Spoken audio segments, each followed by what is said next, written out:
"That's not fair," she said. I said, "The concept of fair itself is not fair. So there." It's not fair that a person who works for more doesn't get more. It's not fair that someone who possesses something can't give as much of it to whomever they want, however they want. So, which fair is the fairest of them all? Mirror, mirror on the wall, who is the fairest of them all? I said, mirror, mirror on the wall, who is the fairest of them all? Well, to be fair... Oh, don't say to be fair. Hate when people say to be fair. Oh, to be fair. To be fair. To be fair. To be fair. To be fair. To be fair. Well, to be fair... To be fair. To be fair. To be fair. To be fair. To be fair... And it's time for another unbuckled bumpy ride with your guide, the stark raving LEAN-atic himself. I'm Jim. Let's jump right in again.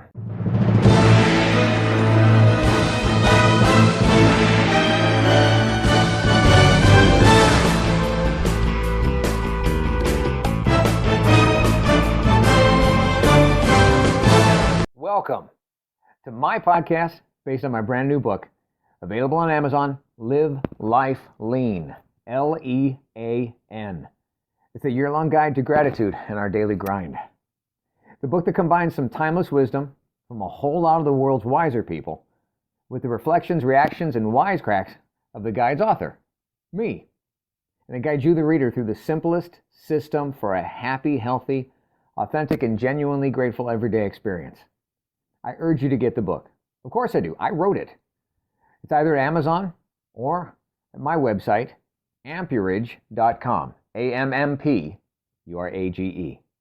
But even without it, let's make next week better than last, our next year better than the past, and get started now with today's episode of...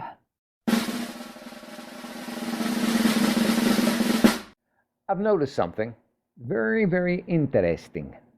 That my daughter, who's an only child, and her father, who also happens to be an only child. Yeah, I know. That explains a hell of a lot about me. And all the impression voices I make and that I think are so much more amusing than you probably do.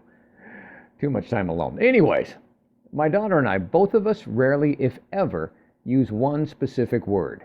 And that word is fair. F-A-I-R. I think it may be like a commonality that when you're an only child, you may not get everything that you ever wanted, everything you wish for and asked to have, but you didn't have to sit by and watch your sibling get given something that you wanted, something that you thought you were entitled to. I mean, it's only fair. See, so to me, the whole concept of fair is an unfair concept, because who am I to tell someone what they should get to do with their time and energy and assets? I mean, it should only come down to fair when I've been promised something and earned something that I don't receive. Unless it's like a penalty or punishment for something I did wrong and I deserve to pay that price. Then the whole concept of fair is just not fair. Wah. Okay, so I have these two clients who train together. They're both friends, and they have been, I believe, for decades. They have so much in common, but there are two things I've noticed that are strikingly in contrast. First is their physical stature. One taller, more athletically built, like my wife, and one smaller, tinier, teensier, more like my sister-in-law.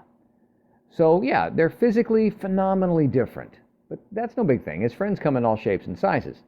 But there's another contrast, and that is what appears to be their different viewpoints on the word fair. F-A-I-R. The taller, more athletically built lady has said multiple times, "That's not fair," when I've given her activities and workloads to do that were different than her slighter little counterpart. Now, I'll admit, she does complain more often and aloud than her friend. She's just kind of more vocal that way. But I find it interesting, as I am still waiting for the day when her littler friend pipes in with a, "Hey, that's not fair. How come she gets to lift more weight than I do?" So one day, when the workout was over, I told them this story and asked them what they thought of it. I said, "Well, let me ask you this. Since you were both involved in the field of formal education, what would you say if someone got the same pay as someone else, but only had to do half the time working in order to receive it?" They didn't answer immediately because, well, I think they might have felt ensnared, like I was going to go into the whole teachers get a year's salary for 9 months of work kind of thing, which I was. But no, actually, again, I wasn't. I mean, I'm glad. I'm filled with gratitude, kind of glad. The teachers get 3 months off. I personally went to year-round school for a few years as a youngin' in Southern California way back in the day, and I think teachers need and do better with time off between changing faces, changing classes, and trying to change or at least improve young minds. But no, that wasn't where I was headed. It was neat to see them squirm a little, though. No, I went straight for the jugular. I went for the book I knew they really didn't know all that well. I said, "Tell me what you think of this. There was once this wealthy landowner, the richest and most powerful one around, and it was time for harvest. You know, when the crops had to come in or go to waste. It was a good year. So a good big crop. And the rich landowner, the boss, told his foreman to go into town early the next morning and hire as many men as that he could find in the town square who would come and do a full day's work for a full day's pay, gathering crops from the field. The next day, the foreman went and did exactly that. But by mid-morning, the workers, though they were diligent, they were delinquent. They were running behind schedule, and there was just way too much to do. The foreman went to his boss and asked, "What should I do?" The boss said, "Send someone into the next village. Offer them a full day's pay for coming to work just the last half of the day." The foreman did so. Men arrived. Crops were gathered. But there was still so much, too much, and the day was winding down. Time was running out, and no one wanted good crops that would make good food to be let go to waste. So one last time, the rich, land-owning boss sent his foreman back to the town square to try and find anyone who would come and work just the final 2 hours collecting crops, and they were told they'd receive a full day's pay if they came. Some did. The job? It got done. And the boss man, he was pleased. So as was the custom of the day, all the workers lined up to get their pay. The workers who began the earliest, they got paid first, as they had worked the longest, and, it was time to get home. So the workers who worked, the half day, the full day, and just a couple hours all lined up. The workers who worked the full day got the full day's pay. Then the workers who were hired from the nearby village who worked half the day got their pay. But as promised, it was half a day for full wages. And finally, the workers hired last were paid last. And even though they only worked a couple of hours, they received what they were promised, a full day's pay. Now, you would think that everyone would be happy and on their way home, fistful of dollars and enough happiness to make you holler. But nope. Those who worked the longest day began to moan, groan, bitch, and complain how it wasn't fair that they had to work a full day for the same amount of pay as some who only worked a couple of hours for it. When the foreman could not calm the growling group, the boss stepped forward and spoke to them. You are fine men," he said, "who've earned both my respect and earned exactly what you were promised, a full day's wages for a full day's work. Are you going back on your words? My word was my bond, and I promised each of you, whether here for 8 hours or 2, a full day's wages. And did I not keep my word to each of you?" The crowd now stood silent. "Now, is your grumbling because you're choosing to go back on your word, your promise to accept a full day's pay for the work you signed up for? Or do you for some reason think you know better what I should do with my money? Now, any man who thinks I have not kept my word to them, I've cheated them or mistreated them, step forward and face me now." And no one did. He went on. "Now let me ask you one question. Look to the man to your left and the man to your right. Which one of these two men that you see should tell you what you should do with your money that was just paid to you, that you earned?" Every man went on their way, knowing that they had dealt honestly and been dealt honestly with an honest man. So I asked these two ladies what they thought of that story, not realizing, I don't think, that I had paraphrased something from the Bible to them. And the taller of the two said, "It just doesn't seem fair still, that you can come in at the end and get the same thing as someone who'd put in so much more time and effort for the same outcome." I said, "Really?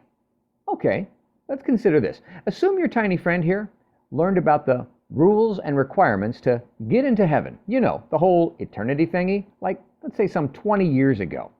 And she'd been here doing her thing on the planet to obtain that outcome. Then you come along, same age as her, so probably same life expectancy, and learn and choose to accept those same rules and requirements for eternity today. Meaning, based on life expectancy, she'd chosen to follow those said rules so much longer than you, so long ago. But because you came to the party at the last minute, well, should you be denied the reward and be kept from experiencing eternal gratitude just because she accepted the job offer a lot earlier than you? I don't hear her bitching and twitching. That's not fair.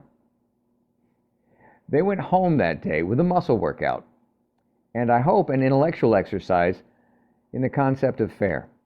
See, remember that fair, F-A-I-R, can mean more than one thing, and that is only fair.